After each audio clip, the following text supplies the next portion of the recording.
អ្នកធ្វើ YouTube ភាគច្រើន YouTuber ភាគច្រើន Creator ភាគច្រើនគាត់ចាប់ផ្ដើមសម័យគាត់ចាប់ផ្ដើម compare channel របស់គាត់ខ្លួនរបស់គាត់ទៅនឹងគេគាត់សម័យថាគាត់អត់មានកាមេរ៉ាថ្លៃដូចគេ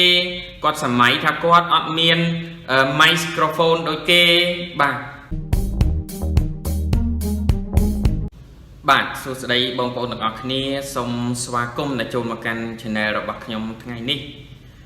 ខ្ញុំចេញវីដេអូមួយនេះដើម្បីបន្ថែមជាកម្លាំងចិត្តដល់បងប្អូនមួយចំនួនដែលគាត់ comment នៅខាងក្រោមវីដេអូរបស់ខ្ញុំ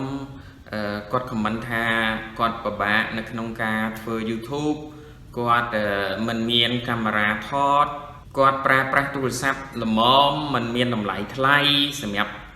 យកមកថតវីដេអូទេខ្ញុំសូមជម្រាបបងប្អូនថាអ្វីក៏បងប្អូនអាចធ្វើបានដែរមកដល់ត្រង់កន្លែងនេះខ្ញុំមានជា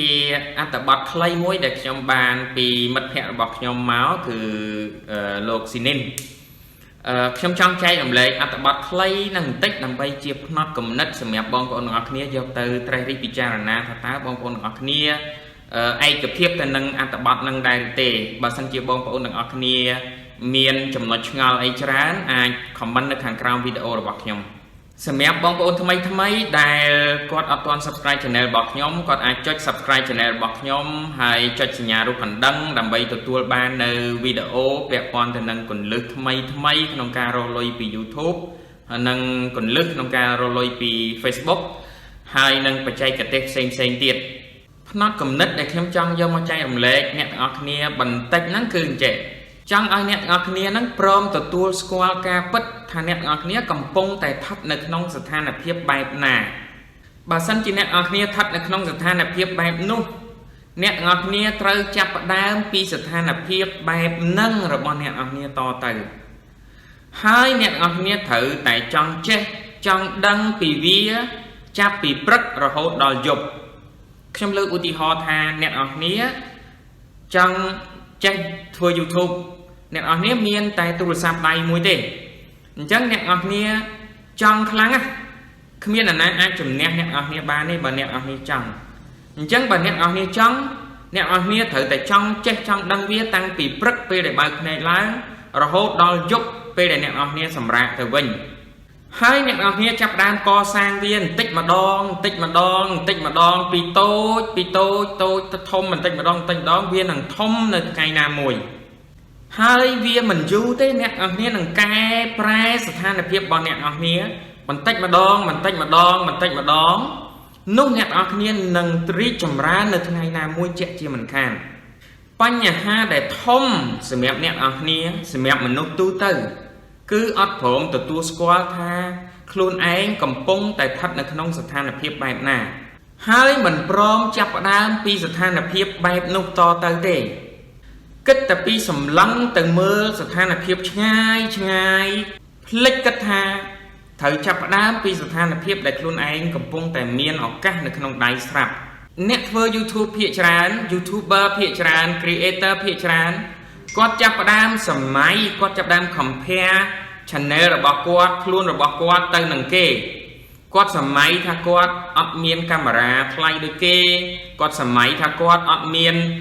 microphone ដូចគេបាទខ្ញុំសូមជំរាបថាខ្ញុំកំពុងតែថតនៅពេលនេះខ្ញុំកំពុងតែថតជាមួយនឹងទូរស័ព្ទម៉ៃដែលខ្ញុំកំពុងតែប្រើនេះខ្ញុំចំណាយ$1.5កាក់ទិញម៉ៃនេះយកមកប្រើទេហើយខ្ញុំទិញនេះគឺដោយសារតែមាន comment ពីបងប្អូនថាសំឡេងខ្ញុំឮមិនសូវច្បាស់សំឡេងខ្ញុំឮខ្សោយទេបានខ្ញុំទិញបើសិនជាអត់មាន comment ពីបងប្អូនទេខ្ញុំប្រើតែ sound ខ្ញុំប្រើតែសំឡេង record តាមទូរស័ព្ទនឹងតែម្ដងអញ្ចឹងត្រឡប់មកវិញខ្ញុំចង់ឲ្យអ្នកទាំងអស់គ្នាចាប់ផ្ដើមពីអ្វីដែលអ្នកទាំងអស់គ្នាកំពុងតែមាននេះដើម្បីឆ្ពោះទៅកាន់អ្វីដែលអ្នកទាំងអស់គ្នាកំពុងតែចង់បានអ្វីដែលអ្នកទាំងអស់គ្នាមិនទាន់មានអ្នកទាំងអស់គ្នាត្រូវដឹងថាស្រូវទុំមួយស្រែចាប់ផ្ដើមពីពូជស្រូវតែមួយតៅទេហើយពូជស្រូវតែមួយតៅហ្នឹងមិនមែនសុទ្ធតែជាពូជល្អទាំងអស់គ្រប់គ្រាប់ស្រូវទេដូច្នេះ YouTuber ធំដែលគេធ្វើរីកចម្រើនមកហ្នឹងគឺគេចាប់ផ្ដើមពីអ្វីដែលគេមាននៅក្នុងដៃរបស់គេកាលពី3ឆ្នាំមុនកាលពី5ឆ្នាំមុន រហូតដល់បច្ចុប្បន្ននេះអ្នកទាំងអស់គ្នាមើល channel របស់ខ្ញុំណា channel របស់ខ្ញុំមាន graphic ចុះមាន graphic ឡើងគឺជារឿងធម្មតាអ្នកទាំងអស់គ្នាមិនចាំបាច់រអ៊ូរទាំថាអូ channel របស់អ្នកទាំងអស់គ្នាអត់ view channel របស់អ្នកទាំងអស់គ្នាអត់ subscriber ធ្លាប់កាលពីមុនមាន view ច្រើនឥឡូវមិនក៏ធ្លាក់ view ឥឡូវមិនក៏ធ្លាក់ subscriber អ្នកទាំងអស់គ្នាត្រូវចាំថានេះគឺជាធម្មជាតិ channel របស់ខ្ញុំដូចគ្នាមាន graphic ចុះមាន graphic ឡើងប៉ុន្តែខ្ញុំនៅតែគិតថាវាគឺជារឿងធម្មជាតិអ្នកទាំងអស់គ្នាដូចគ្នាខ្ញុំទទួលស្គាល់ការពិតអ្នកទាំងអស់គ្នាត្រូវទទួលស្គាល់ការពិតថានេះគឺជារឿងធម្មជាតិមានចុះមានឡើងមានបូកមានដកមានផ្ដល់ឲ្យមានការទទួលយកមិនអាចផ្ដល់ឲ្យរហូតទេមិនអាចផ្ដល់ឲ្យរហូតទេហើយក៏មិនអាចទទួលយកជារៀងរហូតដែរអ្នកទាំងអស់គ្នាត្រូវដឹងថាជីវិតរបស់យើងគឺវាបែបនេះហើយអ្វីដែលយើងចង់បានវាមិនមែនបានទាំងអស់នោះទេបើយើងទទួលបានអ្វីមួយយើងនឹងបាត់បង់អ្វីមួយត្រឡប់ទៅវិញឧទាហរណ៍ថាបើសិនជាយើងមានតំណែងខ្ពស់ជាងនឹងសម្រាប់អ្នកធ្វើការនោះអ្នកទាំងអស់គ្នានឹងបាត់បង់ពេលវេលាសម្រាប់គ្រួសាររបស់អ្នកបើសិនជាអ្នកទាំងអស់គ្នានៅផ្ទះច្រើនជាងមុននោះអ្នកទាំងអស់គ្នានឹងបាត់បង់ចំណូលប្រចាំគ្រួសាររបស់អ្នកពេលដែលអ្នកទាំងអស់គ្នាសើចសប្បាយជាងមុននោះភាពកើតទុកវានឹងបាត់បង់ពីខ្លួនរបស់អ្នកនៅពេលដែលយើងកើតទុកច្រើនជាងមុននោះភាពសប្បាយវានឹងចាកចេញពីខ្លួនរបស់យើងអ្នកទាំងអស់គ្នាដឹងទេថាហេតុអីបានជាធម្មជាតិបង្កើតយើងមកឲ្យយើងមានជើងពីរគឺសម្រាប់ជើងមួយឈានទៅខាងមុខជើងមួយដាក់នៅខាងក្រោយ